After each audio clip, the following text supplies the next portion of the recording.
Every person has a story, but not everyone has a place to tell it. I'm Frank Swoboda. I've interviewed amazing people all over the planet. I want you to meet them. This week, the most interesting person you've never heard of is... I'm Nicolette Ocheltree, and I am the most interesting person you've never heard of because I used to be homeless here in Spokane over 25 years ago, and now I am the City Council Manager of Housing and Homelessness Initiatives. Well, Nicolette Ocheltree, thanks for joining me on the Most Interesting Person You've Never Heard of podcast. We met not that long ago, really. I was doing a presentation for the Spokane City Council with 𝙔𝙤𝙪'𝙫𝙚, who's been a guest on here, and we were presenting our Housing and Help series to the City Council, which was a really cool, rare thing that they wanted to know what our experience was like when we went to Houston and experienced that. And then we showed some clips from the show, and really, I mean, I think it felt like it had an impact. We've heard afterwards that it did, but you presented right before us or after us? Right after us, I think. Yeah, Megan Duval presented before she was on the podcast here. And then you came up, and I was like, who is this person? So you grew up here, right? So I like to say I lived in Spokane from 0 to about 13 because it was about a month before I turned 13, and I was born here in Spokane. Yeah, and part of your story is that you had lived experience, right? As a person who was homeless, experienced homelessness. Yeah, absolutely. And so my mother and I were homeless here in Spokane in the 90s. And oh my God, I'm gonna do the math. It was over 26 years ago, and it was right before I left Spokane. And it was certainly something that informs a lot of the work that I do now, and something that I carried with me throughout my life. Sometimes it's easier to have something really rough happen, at least for me, in your childhood to give you the kind of like perspective and thick skin that you need later in life. So when something bad happens or something difficult happens, you're like, well, it could be worse. It could be homeless, Right. Right. So while it wasn't a great experience, I still feel like I'm really glad that I had it, if that makes sense. It's valuable. Yeah. And so now, today, what are you doing? Because you've done a million things we're going to talk about. So my current job is I work for Spokane City Council. I'm the City Council Manager of Housing and Homelessness Initiatives, which is like a super long title, just to say that it's not really that long. I mean, it is a bit, but yeah, it's all just to say that I'm a policy advisor for City Council on all things housing and homelessness. And I've been in that role in the office for a couple months, since October of last year. So really not that long. So when we met, you had just started there, kind of. Yeah, absolutely. And I started working for the city as Jonathan Bingle's legislative assistant. Okay. And then they asked me if I wanted to be... Because you really were faking it till you make it then. Because I thought, wow, she's been here a long time and knows what you're doing. No, and so my first sort of engagement piece with City Council is I was the person who would show up every Monday night to speak about various legislative items and during open forum. And then even through the pandemic, I often was the only person who was speaking at City Council meetings and razzing them on this and that, and then thanking them for this and that. Occasionally you got to thank them for their work because most of the time I'm like, you need to do this, you need to do that. So this was before you worked there? Yeah, for a couple of years before. So they were all really familiar with me. So what made you go do that? I know some other people that have done that. What so few people do go and show up at opportunities for public forums and speak their mind. So I was already sort of engaged in this level of activism and wanting to get more involved in the city. And the long story is Drag Queen Story Hour is what first started a lot of it. Okay, tell me about this. Okay, are you serious? Do you not know about this? Yes, I want to know about this. Gosh. What are you talking about? So I'm literally in my front yard one day. My chickens are walking around in the front yard. I've got my 2 bearded dragons on me. How many chickens do you have? Then I had it's kind of a personal 5. question. I have 4 now. I have 5. You have 5? Yeah. You always lose them. I know, and then you've got to get new ones. Now what's weird we lost one for almost 6 months and didn't know that we actually still had it, and it was hiding out. No kidding. And then it got cold, and it's like, wait a minute, there's 5, and my wife's like, I'm having these weird hallucinations. I swear I saw another chicken. Were it like eggs being laid in weird spots they had too? Them she was brooding. And so she laid them all in the front. We didn't even know where they were there. There were 20 eggs. Oh my gosh, poor thing. Oh my Lord. Wow. Yeah. So I'm sorry, drag queen Yeah. story So hour? What is it? So I was in my front yard with my chickens and my bearded dragons, and I was just scrolling through the news, and I saw this article that said there was a woman who was going to protest drag queen story hour because she thought it was misogynistic and anti-feminine, and from a religious perspective, she wanted to say that all drag queens were pedophiles. And I was shocked because I had a lot of great experiences with really talented drag performers in Dallas and New York, and great, friendships with them. And this sort of concept that, all drag queens are pedophiles was just like hate speech to me, right? And so when I saw that she was planning on a protest, I thought, well, you know what? I'm gonna just create a counter protest, and I'm just gonna make it look like the most happy kids' birthday party, so the kids don't have to worry about these angry protesters on the side of the street. And it just slowly evolved into what did look like a beautiful kids' birthday party on one side of the street, where we had balloons and face paint and like a carnival, and it was wonderful. On the other side of the street, there were lots of protesters, and actually there were snipers on the roof of the library because there had been death threats. So it got real tense. So where is this? Where was this at? This was physically at the South Hill Library was the first event, and then the second event was Where's the South Hill downtown. Library? Like, is that up Perry or whatever up there? No way. Crazy. Yeah, it was absolutely wild, and that launched me into this whole side of this. So they were protesting. Why the library? Because the drag queen story hour was being held at the library. Oh, okay. So what was drag queen? What was drag queen story hour? So the idea was that a couple of drag queens would come and read storybooks to kids, and one was like dressed up as Cookie Monster, and the other one just had this sort of crazy I can see how that gets people outfit. Like, what is going on here? And it was super nuts because one of the kind of religious extremist families, they like snuck their kids into it. Because you couldn't come in and view Drag Queen Story Hour without a child. There are certain rules in the library, too, that you can't be an adult without a child in the children's sections of the library and all this sort of stuff. Sense. And so one of them actually subjected their kid to what they're calling this, abhorrent thing, but they did it for infiltration purposes, which I thought was a little ironic. That's even weirder. It was super weird. And the craziest thing is that we realized through, the beginning of the first event and the second event, that the organization and the people who 500 Moms Strong was the name of the one group that was protesting, which is why I was 500 Drag Queen Strong, the Facebook page that I started. Wow. But they were all the same group of people that also were protesting outside Planned Parenthood, the church at Planned Parenthood. And so they're on the circuit. Yeah, exactly. And they were all kind of related to and fans of Matt Shea, who, later was publicly found to be engaged in acts of domestic terrorism. So he did that way beyond, but the Rampart report, which came out in 2019, the end of 2019, said here, like, this is what our findings are, and this is why we think that essentially they've engaged in acts of domestic terrorism and all these different things. We're going to stop for a second. Alexa, stop. She's like...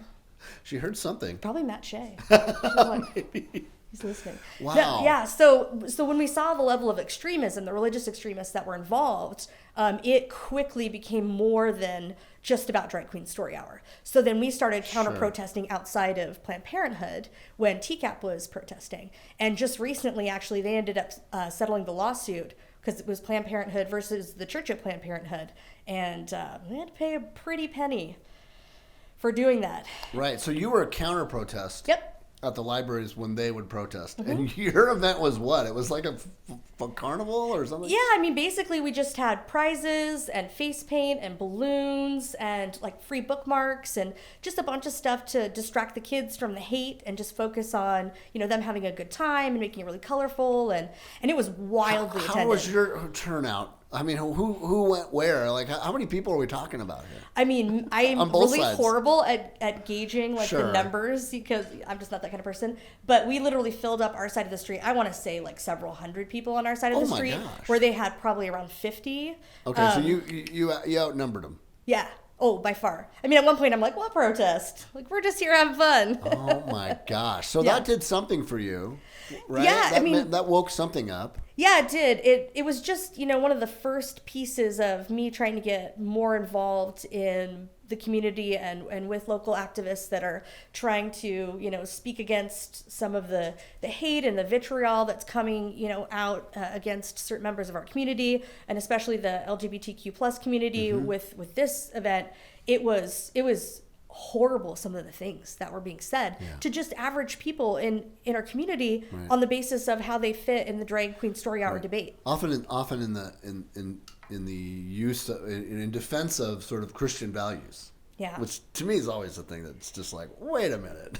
Wild to me. Yeah. What would Jesus do? Yeah. It's always a little strange when I see that kind of extreme behavior on either side. Now and right now, I mean, I don't want to make this too political here, but because we really are going to talk about homelessness and what's going on with that. But now you're seeing, a huge amount of sort of that drag culture being ostracized, right? It's almost like hey, we're throwing everything against the wall before we see something that sticks. What do you make of that now? It's kind of strange in the news at the moment. Yeah, it's strange to me to see how much it blew up, nationwide after really starting. And from my perspective here, that was my first encounter with this anti-drag. And when I say news, I say Fox News, right? I mean, they're really they've glommed onto this. And then legislation being, passed and considered in various places against, these kinds of events. Right.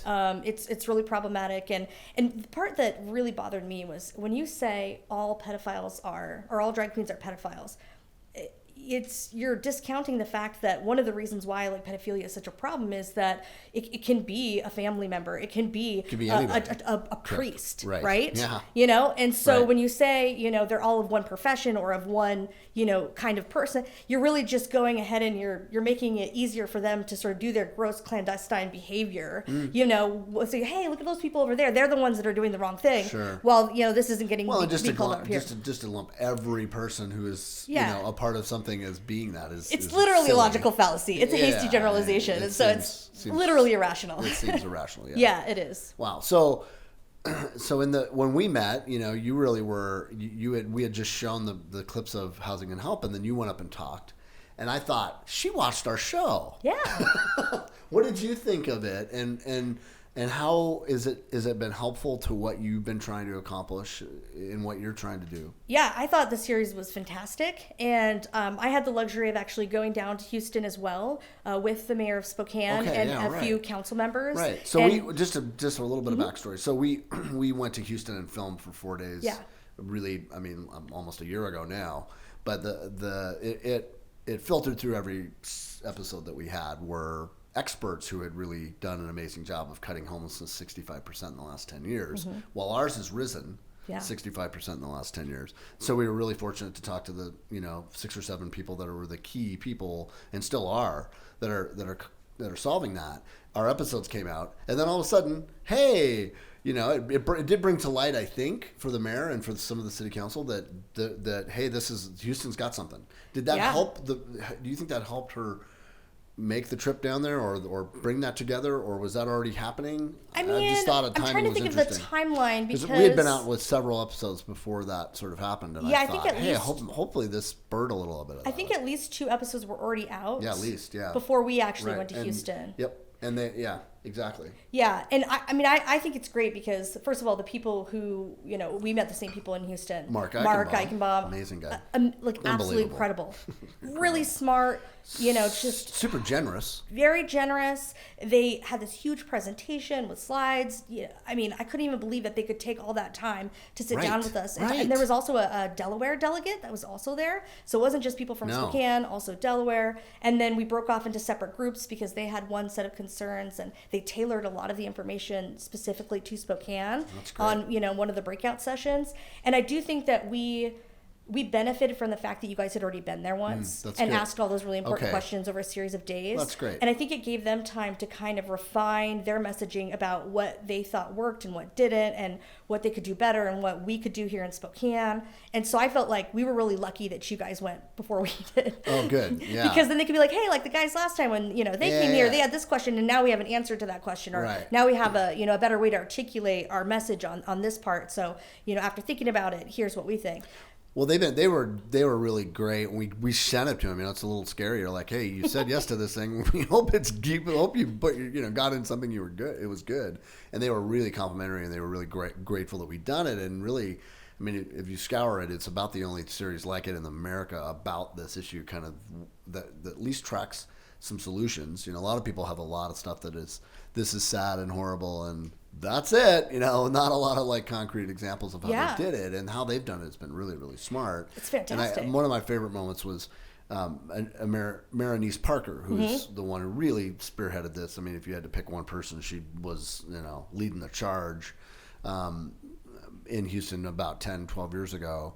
And we were fortunate to get her interview. I was texting her literally the day before we filmed her. We were leaving on a Thursday or something, and I texted her on Tuesday afternoon. I'm like, hey, can we come? We've been trying to connect with you. With Mark tried to connect us, and I got her cell numbers. All I had, and no email, nothing else. And I get this text back, yes, tomorrow at 10. And then did she let you into her house? Into her house, yeah.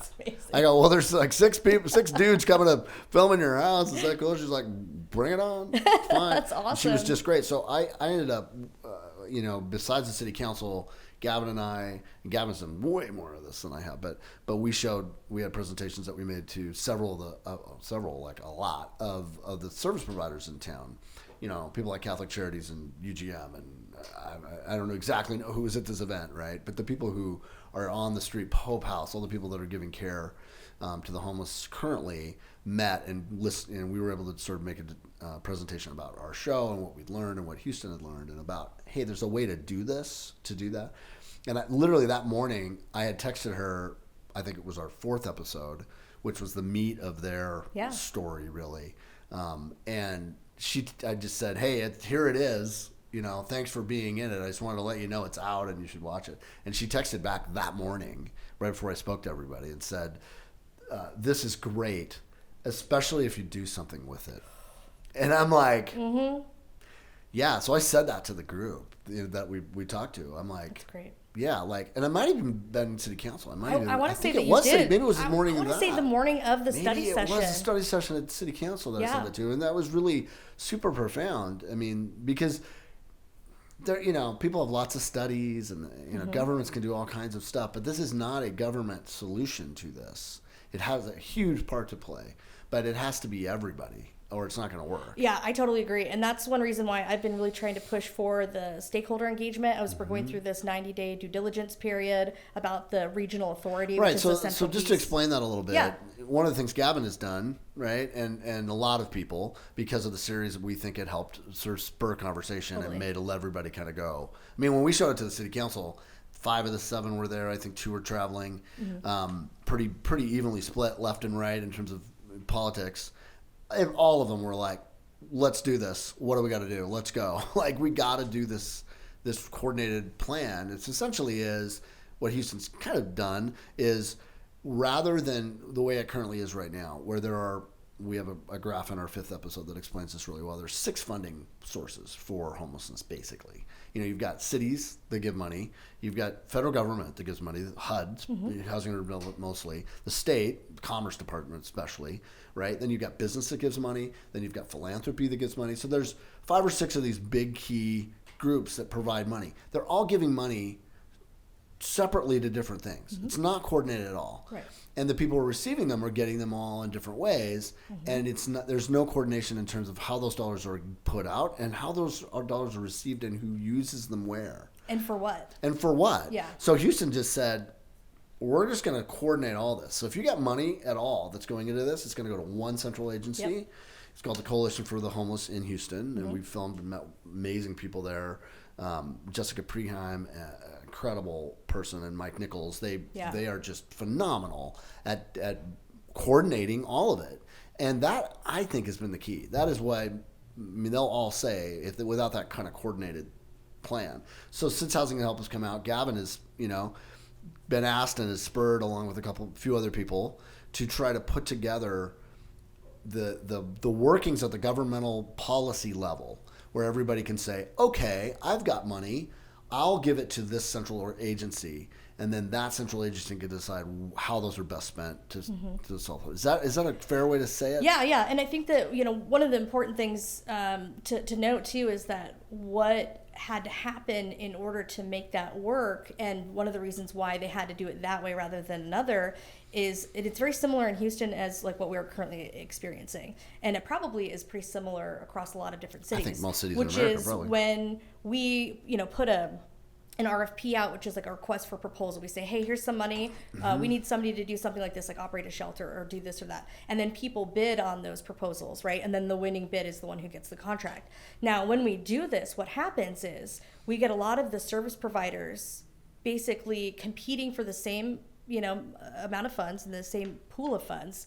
And so there's really no incentive for them to really work together if they're doing similar kinds of things, because why would you want to tell this person the secrets of your trade and like your secret sauce if they're just going to win the contract because of you? Right. And then they would add on services to be more competitive. So maybe they weren't doing IDs, getting people IDs. Well, now they're going to put that on their list of things that they do. They want to get the bid. Exactly. Because it they makes want them to more do good competitive. stuff. Right. But when they do that, a lot of this is, as we say, this is all pretty much well-meaning. Yeah, totally. Everywhere. Yeah. And, service providers, they're coming from this place of like, I want to save the world, or I want to save this population of people, or I want to do that. I'm in this to do good. Absolutely. But what happens is they get spread thin when they try to do everything. And that's right. Like we are part of the problem when we make them compete for those funds, because we cause them to be at odds with each other, not want to talk to each other, and add on services exactly that they aren't really great at. They're not doing anything well, right? Because they're spread too thin, and that thing that made them want to start doing something in the first place, they don't have enough time to do it to their full capacity. Right. Their core competency gets watered down. Totally. Yeah. And so Houston says, hey, let's, as Mark says, let's clear the runway, right? And let's like leverage the the strengths of the individuals. That's right. And what we're going to say is, hey, you guys are really good at this, so we're going to continue to fund you to do that, but this person over here does this better, so we're not going to fund you to do that part anymore. That's right. We're going to fund them. And you can focus on that. Yes. Right. And it also allowed some of the smaller service providers that are really good at what they do. At one thing. Right. Yep. To be able to come in and be competitive in their bid for these funds. Right. And it also trimmed down from maybe hundreds and hundreds of service providers to a core 100 there anyway. And some of them became a collective, right? So right. some then became one part of a different whole. And I think that what you get from that is it becomes cheaper to provide the services. They become more efficient. It reduces the duplicity in the system. And it wasn't an easy conversation. will say. Tal Costas. Yeah, she'll say it was really uncomfortable. Some people were really resistant to it. But then when they saw the bigger picture, or they went off and then they came back, they got it, and then they wanted to play ball. Right, yeah. And so Tal Costas runs Search, which is one of their key, I think they're the back end of the service, right? They do a really good job of that. And she said that same thing. She said we were underwater. Yeah. We were bankrupt. We were bankrupt, doing way too many things, and had lost our way as an organization without being able to do this one thing really well. And now we just do that, and it's turned their agency around. They're really healthy financially, they're doing more good, and they're collaborating with people that they never would have talked to before. Totally. And that struck me a lot. Like, she and Bob Uri who ran the Downtown Association, which would be our, Downtown Spokane partnership here that Emily Cameron runs. It would be that. She, Bob's that counterpart in Houston for 30 years. Yeah. I mean, talk about Houston business. You're talking about, ExxonMobil and the Astros and some big money. Yeah. And I didn't ask them specifically, but they didn't hang out, let's say 12 years ago. Now they do. They were dear friends, honestly.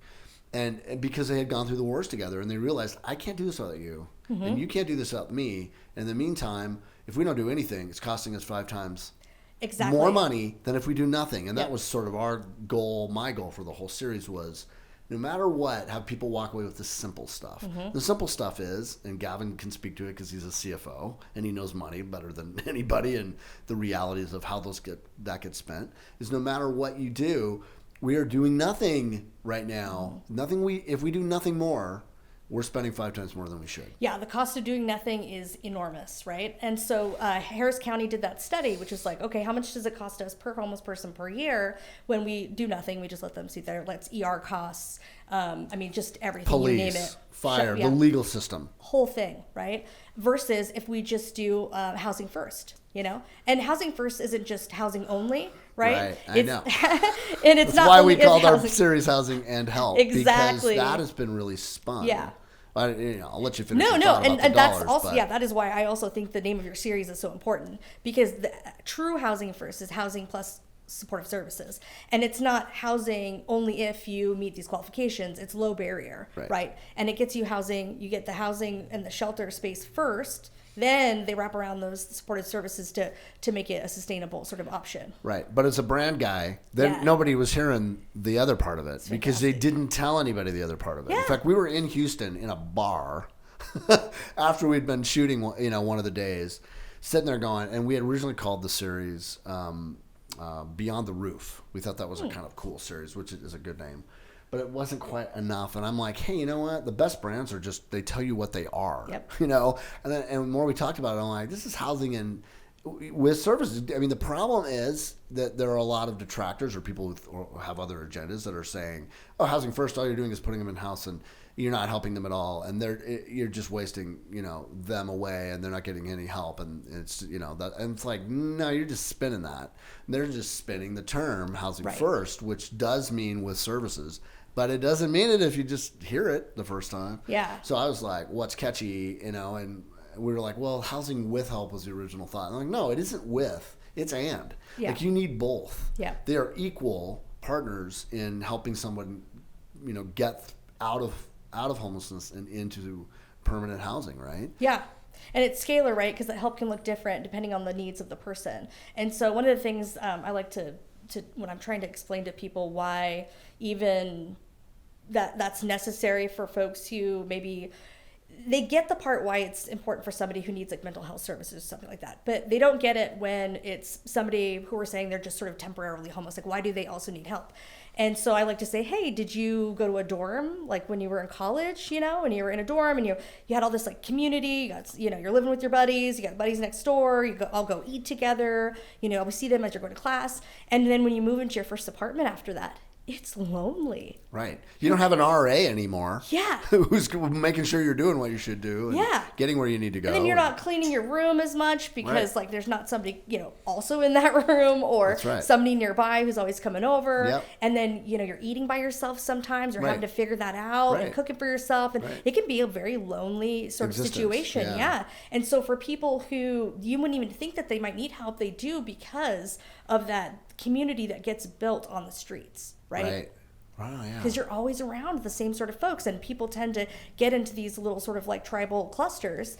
And then one of the main reasons why when somebody goes and gets housing and they're not actively engaged in those supportive services, they come back to being homeless. They go back on the street. Is because they want to go be around their friends again. Right. That's the community. They crave community. Mm-hmm. And so community, the help part is extremely important, whether that's mental health services or rental assistance for that first deposit, healthcare, or any of those, or just community. Right.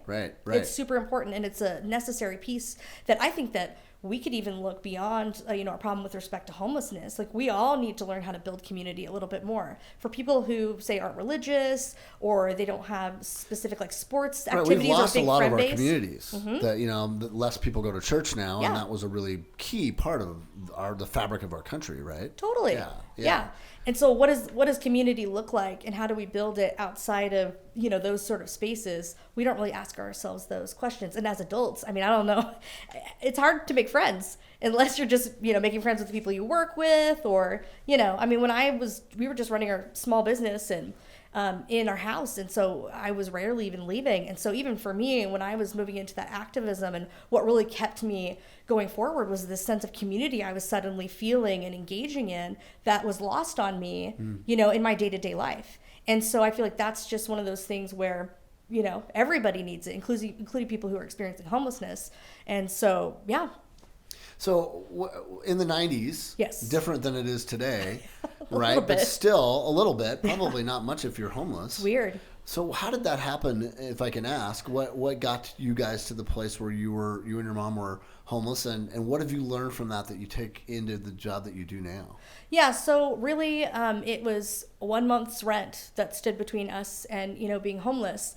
And so, yeah, it was really unfortunate. And I had actually gone to go visit my grandparents. I'm the oldest of 4 kids. And I went to visit my grandparents. And when I came back, I sort of felt guilty because I thought, well, me leaving like for a couple weeks and then coming back, that's what made it all fall apart. While I was here, I was able to keep it all together. Yeah. But, I was, my mom was a single mom. And so, we were already sort of struggling financially. And earlier than just needing that 1 month rent, my mom was dating this guy and he drained the bank accounts, took a lot of our stuff, including like the TV and like beds and all of that. So we were left with next to nothing. So then we moved into an apartment because we couldn't afford to live in the house anymore. And so, you've got 5 people, 4 kids and a mom living in a 2-bedroom apartment that actually is behind the Flaming Joe's over off Division. The apartment's still there, which is, it's absolutely nuts to drive past it. And I bet it looks different now. Absolutely. And so by the time I came back, my brothers and sisters were living with my dad, and my mom and I became homeless. There was nowhere else for us to go. And so we lived in our van for a little while and in hotel rooms occasionally. And like I said in the... Thank God minivans were a thing back then. Well, it's funny. It was one of those VW bug buses with the flat and then the little like sunroof, And so there was a lot more space than you can almost stand up in that thing, but it was cold. It was super cold. And then it's expensive to keep, the car running the entire time and all of this. And we'd pile on as many clothes as we had. And all I had was my little clarinet. And seriously, and the clothes on my back, and then whatever clothes that we were able to get from the shelter. And what's crazy is that, or not a shelter, at the time they had these a couple clothing banks at a couple churches. Some of the churches that also ran a bit of the food banks, because before we became homeless, we used to volunteer our time at the food banks, and then at the end they let us take a box of food home. So we were already living in poverty, well before we became homeless. Yeah. Which happens. And so, when I think about how 1 month rent stood in between us and being homeless, I think about the kinds of things that we've had in place over the last couple of years, with rental assistance being the thing that prevents people from being evicted, right? And the strengthening of tenant rights being the kind of thing as a preventative measure for homelessness. Because had it been a little bit more difficult for the landlord to evict us for just not paying 1 month rent, we would have been able to catch up, I think, eventually. I think it was that swiftness. And then once you're out, everything, the cost, spirals. Homelessness it's really expensive to be homeless. You can't, we can go to the food bank and what are you going to do? You don't have a can opener to open that food and we got to cook it, but you got no place to cook it. So then you got to buy fast food. So it's way more expensive. It's not as healthy. Unhealthy. Yeah. And then you got to figure out a way to get a shower. So you're going to have to drive out to the Loves in order to pay for a shower. And that costs gas money, And so all these things that we really take for granted. And try to get a job. Yeah, and good luck with that, right? Right. Because you don't have an address.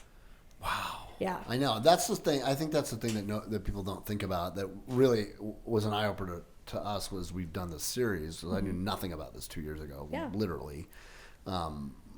Especially when we went to Camp Hope. It was like, wow, there, over 50% of the people that lived there had jobs. Yep. I mean, people don't realize this is not just a community that's not trying, right? Yeah. And they were probably trying more than the people that weren't there. Yeah. That are, and I just think it's amazing how this is really an economic thing. Totally. And the other thing that's changed from the 90s to now is that we have family promise. So at the time when I was homeless with my mother, there were no shelters that would take a woman and her 12-year-old child. Wow. So they wanted to separate us. Right? Right. Or they just wouldn't let us go together. And there was no way my mom and I were going to go separate ways. That just wasn't going to happen. Yeah. And so now, if we were to be experiencing this in the current time, we would possibly be able to get a spot at Family Promise because there is something like that exists here in Spokane. But they're full and they're busy. They are full right now, yeah. Right, and that's the reality, right? And they're doing great work because they do a lot of preventative measures and then they have that emergency shelter situation and then they follow people for 2 years afterward to make sure that they have a sustained success. That's great. So, they're doing really great work. And but there are still groups, we interviewed a couple at Camp Hope that, they were together there because they probably individually could have gotten help, but they didn't want to be apart. Yeah. And if if you're a couple trying to be, you can't get any help anywhere. Yeah. And there is this Literally. part that a lot of people don't like to talk about, but it happens where the population of people experiencing homelessness can be a really easy target, right? And so there's this predatory aspect of it where you'd rather be together with somebody else. One can sleep while the other one's sitting awake, right? And the other part of it that's really scary about the predatory nature of it, it makes you very paranoid, right? And you become distrusting of pretty much anybody to help you, or if it comes with strings attached. Oh yeah, right? I get it. And it starts compounding on itself. And one of the things, fear. Yeah, absolutely. And you have some people who they start out at one level and they will deteriorate on the streets because it's not true that everybody who's experiencing homelessness is an addict or anything like that. But issues. Yeah, but what happens sometimes on the street is it's like, well, I'm afraid that I'm going to get robbed in the night, so I'm going to stay up all night. I'm going to take these drugs to stay up all night. Or I can't get anything to eat, so I'm going to take these drugs so that I'm not hungry, right? And so you might have some of these folks who are suddenly now they're coping, giving into temptation in order to cope with these other more difficult, scarier, more, just terrifying things to have to deal with, like getting robbed in the night or sexual assault or anything like that. Right. They're freaked out. And in the 90s, I definitely saw that because we literally had serial killers walking the streets. Yeah. And women were disappearing, especially. That's exactly right. Women who were engaged in prostitution, who were also, many times homeless. Right. They would, the whole Gates? looking for Gates? and Gary Ridgway. Yates. Yeah. That's right. Yates. Yeah. And Gary Ridgway actually lived up the street from my dad. And so. Oh my gosh. Yeah. I had met him a couple of times. And so my mom and I were totally on his radar like that. And I remember distinctly this one day, my mom and I were over visiting my siblings. And this is while we were homeless. And my dad's name's Gary too, but so my dad, Gary, and Gary Ridgway were talking. And he was like, Gary. And so I walked over around the camper to listen to what they were talking about. And he was like, if your girlfriend, if she blows that rape whistle one more time, I'm going to shove it down her throat and I'm going to bury her in the river, and all this stuff. And I'm like, what? And my dad's girlfriend, Sharon, at the time, would blow this rape whistle, which was way more prevalent back then than it is now, every time she saw him, because she was like, he's a creep. I don't trust him. He's a rapist. Like, she knew it. She had the vibe that she did not trust him. And so I remember that's the first time that during that interaction that he locked eyes with me. And my dad just put his arm back to get me to go away. And he's like, oh, what's her name? What a pretty little girl. And I was just like super creeped out. You could feel it, yeah. Totally. Wow. And then I watched, and then my mom and I got into our little VW bus and I watched him watch us pull away. And I still remember it super vividly of seeing him watch us, and then he would just pop up. We go to Corky's. It used to be Corky's across from the Garland Theater, right? Yeah. We would be there getting some lunch or something, and I would go to the bathroom, and I would run into him on my way out of the bathroom. Whoa. And I was like, oh my God, that's a guy. You know what I mean? And then every time we went to go visit my dad and my siblings, sure enough, he'd come walking down it's a big, long, unpaved alley, basically, that he lived up at the top of, the way it's connected over off of North Foothills Drive. And it was going north there, up that side hill there. Yeah. Wow. Super freaky. Wow. Right? And then just seeing him, I remember one night too, we were coming out of a hotel and boom, just literally you'd run into him. You saw him too late, not across, you'd see him and he'd be right here with you. Whoa. Yeah. And it was super freaky. And so there were a couple other interactions like that. And then when we saw some women that we knew that were also experiencing homelessness, they'd just disappear. They were there and then they're gone because you became super close, like family to them. Yeah. And then when they were just missing, there were a lot of rumors about there's somebody who's preying on women who especially are prostitutes, because it happened a lot. It's they would, be with their John and then they got to use the hotel room for the rest of the night. The John would go home. Now they've got a place to sleep, right? And so there were times when we would be able to stay in that hotel room with, a couple of the women. And especially I remember this one where she would always let us in anytime she got one. And now in retrospect, I'm like, that's really gross because we slept on the bed when that happened. Yeah, and scary, but warm. But at the time, that's what I focused on. It's warm. Yeah, it's warm. It's so much better. I did not care. A cold VW bus. Yep. Wow. The stuff that you do, right? Yeah. decisions you make and are forced to make. There are some dark things that I learned about and learned how to do during that period of time that are not necessarily skills that have ever come in handy. Not yet, hopefully never. I know. Oh my God. But like if I were to write a movie, they would be like really excellent scenes because it's just the kinds of things you have to learn how to do to take care of yourself and to literally survive. Like you can't even think about thriving. You only think about surviving. So the things you have to do to survive they're freaky. I mean, including like, the packets of crackers when you get anything, or when you're going to get like silverware at a restaurant, at a fast food restaurant, and there's some extra ketchup packets and cracker or whatever. You just grab a couple because you don't know when you're going to eat. No, that could be it. Mm-hmm. Wow. Yeah. So you somehow got from there. Yeah. To and I if I've got this right, just reading about some background. You went to SMU? Yeah, so I went to SMU, double majored in film. University? And really? Philosophy. Yeah. Yeah. You should be shooting this. Oh, geez, Louise. I don't know. You should make your movie. I do miss it a lot. That's for sure. Yeah. And so that's in Houston. Dallas. Dallas. Oh, yeah. okay. So when because we were literally being hunted by serial killers, things were not going well. You know what I mean? Time to get out of Dodge. Yeah. And so I ended up moving to live with my grandparents, and they lived in Dallas, Texas. Okay. Yeah, and so I lived with them from about 13 to 18 when I graduated from high school. Okay. And then I didn't really. How did your mom do? How was she? What so happened? it was a struggle at first. They ended up sending her, because then we were homeless in Dallas for a little bit. That's a whole other part of it. Wow. Because we were meeting, I think, my grandparents' expectations at that time of what they wanted us to be and how to behave. And we had spent the night at her boyfriend's house and didn't come home that night. One night. And they packed up all our stuff and were like, if this is how it's going to be, you're out. Wow. Yeah. And I think to a certain extent, they regret that now. Yeah. But that was their principled thing to do at the time. It was. And we see that a lot when we talk about the fabric of social safety nets. Yep.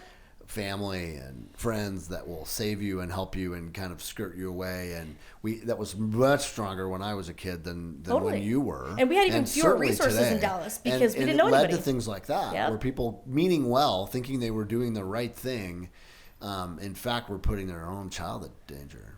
Yeah, and it was really difficult for me to understand too, because I couldn't see like how they could cope with the idea of me then living on the streets again and in hotel rooms and who knows where. Well, they probably didn't even have any clue. No, they didn't hear the stories you just told me. No, but there were very similar stories in much darker context, and I saw a lot of I saw more violence in Dallas, like actual violence. In Spokane, there was like I saw afterwards violence. I saw like the remnants or the effects of violence. Like I would see a woman who had been beaten up or something, right? Or we would help clean her up or whatever. You actually saw the violence. Yes, in Dallas, it was pretty bad, and we were in a much more, I guess you could say, different kind of dangerous, but much more dangerous situation in Dallas. It got really dicey. And so then my mom made a decision one night to come back to Spokane and then leave me to live with my grandparents.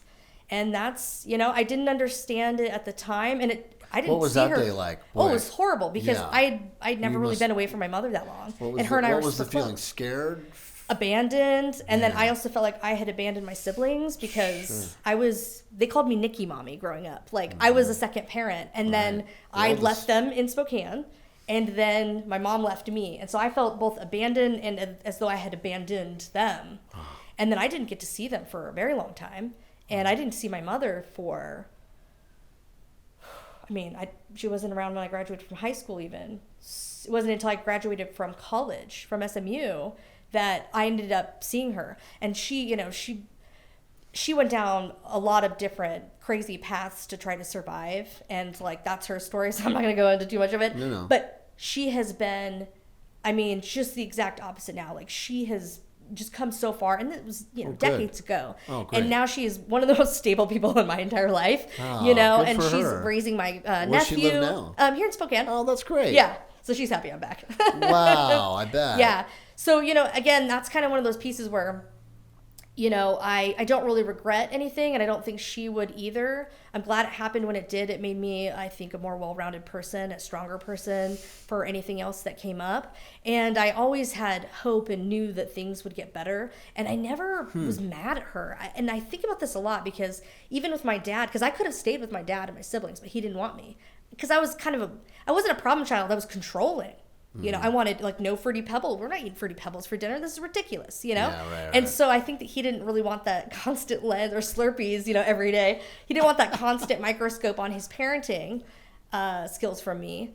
And so I think I could have, if I had been a different person, really hated and resented him for a lot of that, but I never did. And sometimes I'm shocked by just this crazy amount of love I have for both of my parents, no matter what happened. I mean, they're your parents. Yeah. People love their parents. I know. And I mean, it's a really mature way to look at it because situations were different. And how much of this is financial? Right? When you trace it back, it's money. Yep. I mean, and that's why we focused on that sort of common denominator when we did Housing and Help, because it is the reality of it. If there's money involved, who knows what path you would have gone down. Yeah. You also wouldn't be in a position right now to be doing the work you're doing. Yeah, absolutely. Right. I mean, so it is a gift, but thank God you made it through. Yeah. And so that must be, you must feel a great sense of, hey, I've got this thing that I can help people with. Right? Yeah.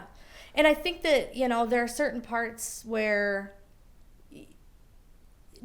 when you're in the room and people are trying to make decisions about, especially with homelessness, because we spend tons of money and make tons of policy decisions about a group of people that aren't sitting at the table a lot of times. And I think that's one thing where council president really saw the value in having me be in the position that I'm in. There had been quite a bit of turnover in my position. I was the third person in a year to take over this role. One of the girls went to go work on the Camp Hope project with Empire Health Foundation. And she's great, Megan Vincello. But I think the council president, after seeing me for years speak at city council, and you asked me a question earlier on, which is what made you start to speak? Yeah. So not only was it the activism part, but the way I like to describe it to myself and to others is, I used to be out there with my megaphone yelling at City Hall, and then I realized then I had to come in to the microphone at the podium during a city council meeting, and then now work within the city. And each stage, to me, was a better way for me to affect change. And I think that that's how I see that transition, is that I wasn't seeing enough change yelling at the building with my megaphone. So I came inside the building and I talked to the people that I was supposed to yell at, right, so to speak. And then I realized that I wasn't getting enough. People. Yeah. Well, then I thought, I'm not affecting enough change. During these 3-minute sessions. I actually want to work for the city. And I'm really grateful for Jonathan Bingle to actually hire that's an me. amazing story, right? That is wild, right, yeah. I'm really impressed with that. So can you tell me this story? Because you were, not a fan. Yeah, no. So when we were... Right? Yeah, so during the whole, protest, counter-protest of Planned Parenthood and the Church of Planned Parenthood, during one of their events, during the election season in 2019, TCAP had as speakers Mike Fagan and What's TCAP? Tim Ben. Oh, the Church at Planned Parenthood. They're the group that used to protest outside Planned Parenthood. Okay. And so at one of their events, one of their protests, they which don't get me started on what violations of the Hatch Act or whatever else that might be, but they had a pastor stand up and say, these are the people that you need to elect, right? And you had Tim Ben was running for city council, Jonathan Bingle was running for mayor, and Mike Fagan was running for city council president. And so we saw it as this sort of trifecta that they wanted to take control over city decision making and all this. Well, at that time too, we were especially struck by Matt Shea's involvement in all of these events. And so I basically accused Jonathan Bingle of just being this sort of Matt Shea puppet and all of this. And he sent me a message, actually commented on the Facebook post, well, let's get coffee. And I was like, well, yeah, let's do it, and I'm going to show you kind of thing. And so we sat down to have coffee. And Jonathan's the one who always reminds me of this part because I think I kind of blocked it out. But my bearded dragon had just died. So I was really bummed, extra bummed. What was the bearded dragon's name? Oh, Little Tiny was the one that passed right then. I'm pretty sure it was either Little Tiny or Bruce. They both passed within a close period of time. And gosh, now I feel bad not knowing which one, but they both died kind of, within months. Yeah. And so I was totally bummed out, really depressed. I showed up. I wasn't really in the mood to argue, but that's what I was there to do. Right? Exactly. Yeah. I felt like I was there to argue abortion and argue, extremism. Talk some sense into this guy. Yeah, all this stuff. Sure. And then so we both show up. We're both wearing black vests. And I'm like, was this guy like, what? Like, why? And then he's like, are you okay? I'm like, well, I'm going through this, thing with losing my, bearded dragon and all this.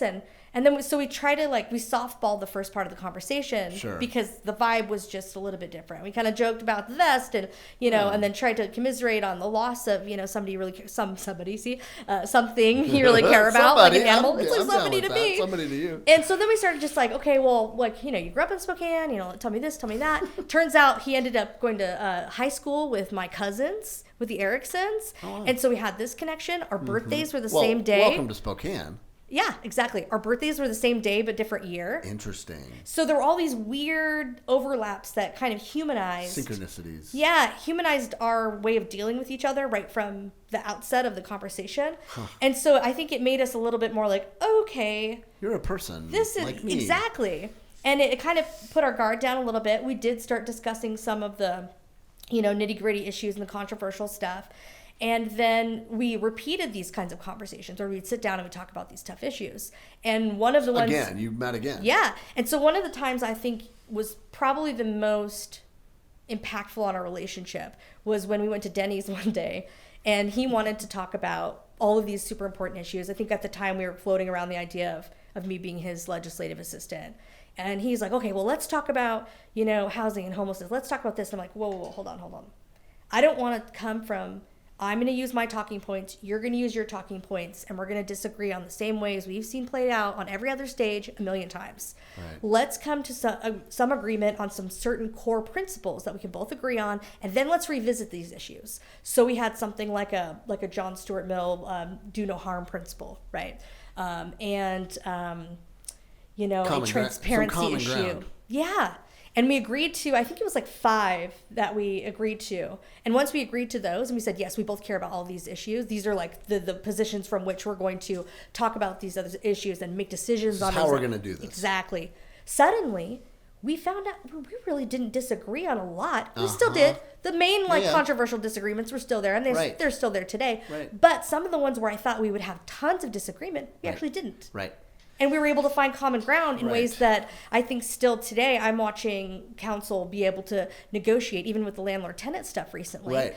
Having one set of the ordinances be 7-0 vote versus the other 5-2, that's pretty significant. Right. Really significant to find that much common ground. I was surprised that they all of them were like, let's go do this thing. Let's do this regional thing. Let's go. Yeah. I was like, whoa. Yeah, that surprised me. It is surprising. Because the messages you hear if you follow the media, newspaper, whatever, TV news, is, that these guys are always at odds and this is always going to be the way it is. And my experience, having both interviewed and in our latest episode and throughout, Chris Patterson is in our show, which we felt was really, really important. He represents business. There's 150 businesses that think that this is a problem, and Chris has a background as a foster child and has been through a lot of stuff. He worked for HUD. He understands a lot about this issue. Yeah. And on the other side, Julie Garcia, who runs Camp Hope and has her, when I met her, I was like, who is this lady? And, the vibe you get from both of them when you watch the media is that they are very much in different camps, no pun intended. Right. That they would never talk to each other, that they are right and whatever. It's very similar to what you and Jonathan are kind of experiencing. Yeah. And that's the message, because I think it's what people tune in for. Yeah. And the experience that we had in my meeting with both of them, they both have been in this conference room and both talked to us about this issue several times. We interviewed them about it. And text still is that they were, I think they agree with about 75% of the same stuff. Mm-hmm. And I've said this before, if you want to figure out where we go as this, if you put those two in a room for 2 days, they come out with a really good solution. We'd probably all just be okay, yeah, why not? Because they understand both sides of it. Yeah. And no one wants to talk about the 80% that they agree with. Yeah. It's way sexier and more interesting to talk about the 20% they don't. Yeah. And that's all people ever get to hear. And our goal from this series, Housing and Help, was to show the 80%. Yeah. Because it's like, what are we doing? I mean, you're not going to get anything done unless you do that, which is why it was super important for us to have on the Housing and Help website, housingandhelp.org website, the full interviews of each person, right? Because I can take text out of stuff and make it tell a story because I've got to tell this in 30 minutes from 5 different people's perspective. Yep. But I don't want you to not hear their whole interview and where they stand on it. Yeah, I found that really helpful. I think that's helpful. Yeah, I loved it actually. I went and I watched, the episodes, and then I went and watched. Did you watch the podcast? Yeah, and I wanted to see everything. More views than I thought they would. It's amazing. Well, it's great because it gives you that full perspective, and it was a very charitable editing anyway. Like it was great. It wasn't like got you editing or anything. Did you feel like it was pretty? I feel like it was pretty standalone. Yeah, I mean, didn't misrepresent anything. Yeah, okay, nobody. But to get the big picture of what they're saying, the continuum of the way that they're describing it was really great. And then especially having heard some of what they had said, having gone to Houston, and I don't know if we touched base on this, but I did live in Houston for a while. Well, that was going to get there. Yeah. And so it was cool for me to be able to see. When we met the first day, you're like, I live there. Yeah. So what was your experience of homelessness in Houston? So it was because there are still people that I've met. We actually, Gavin and I were having coffee or something during the middle of this series, right? And I can't remember where it was, but it was at Rockwood Bakery on South Hill, and we're just standing in line waiting for coffee. We're hey, where are you from? We started talking to these 2 people. They're from Houston, and we're like, we had just been to Houston like a month before, and we're like, hey, that's funny. How's the homeless population? Oh, it's horrible. Yeah. Oh, it's everywhere. I'm like, where do you live? Well, we don't really go downtown. And so, like, when's the last time you were? Well, it's been a few years. And it's like they don't even know their own city. Like.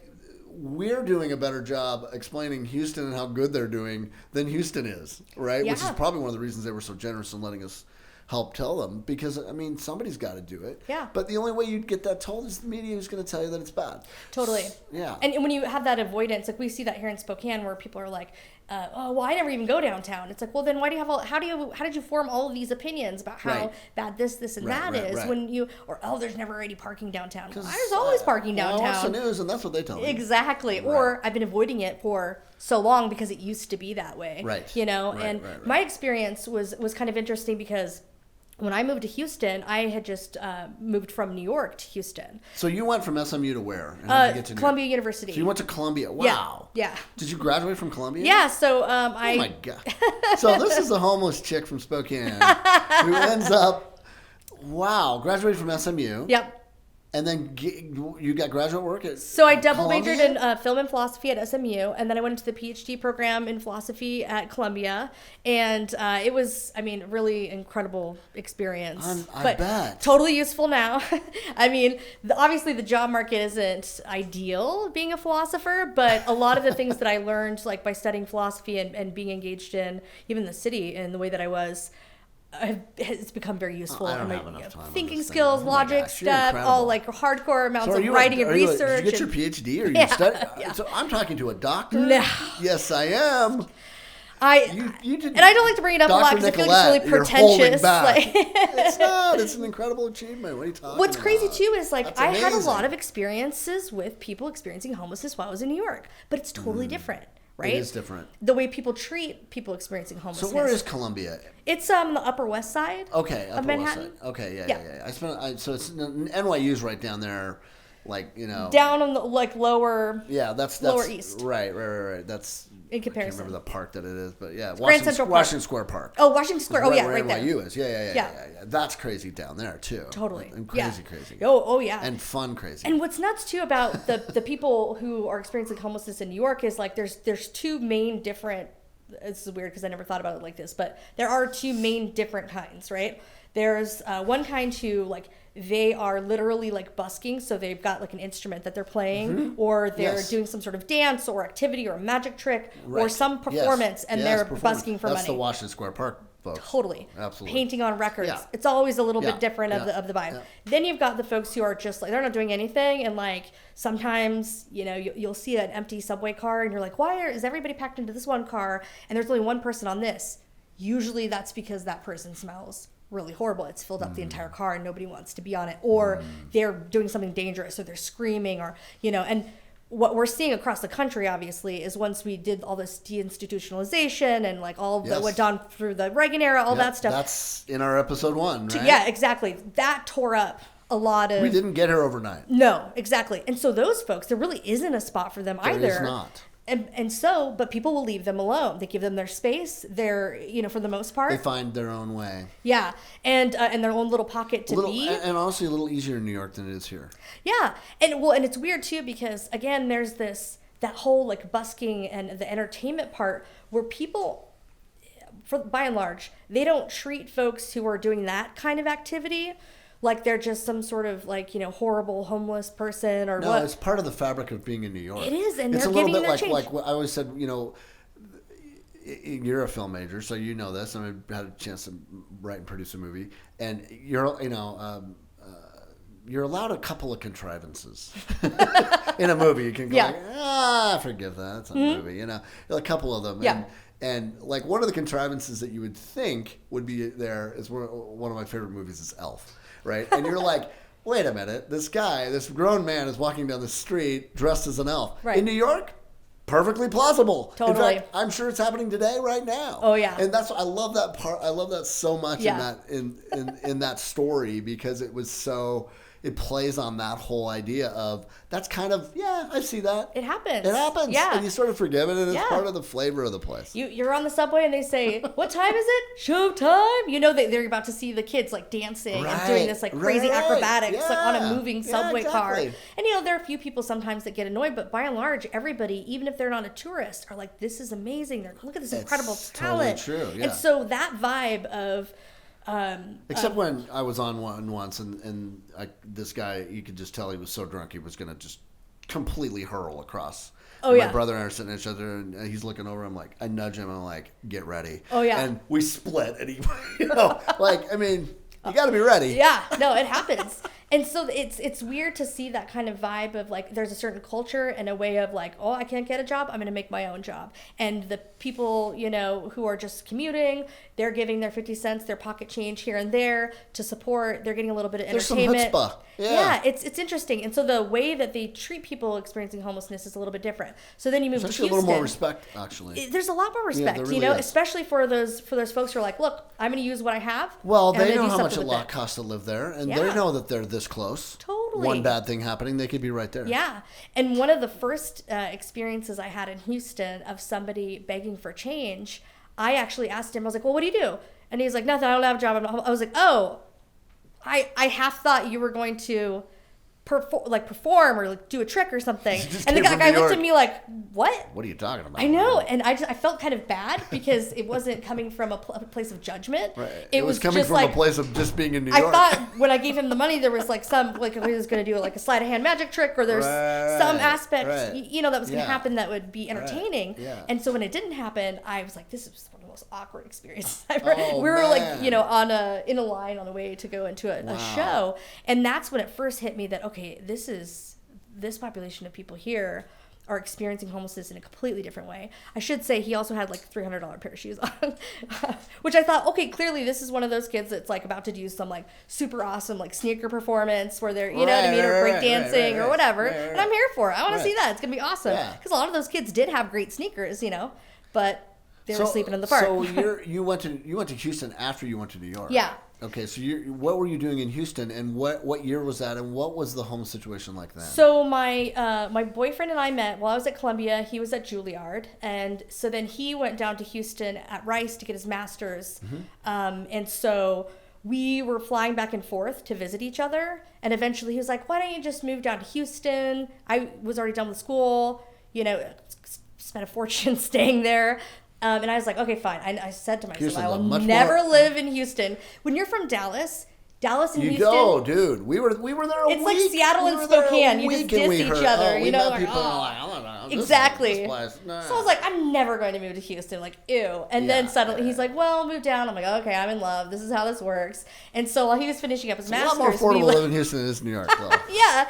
And so it was weird too. Again, you know, the homeless population was in concentrated areas underneath the viaducts, kind of like we see, Correct. right? Underneath the freeway in these little pockets, and in encampments and tents and stuff.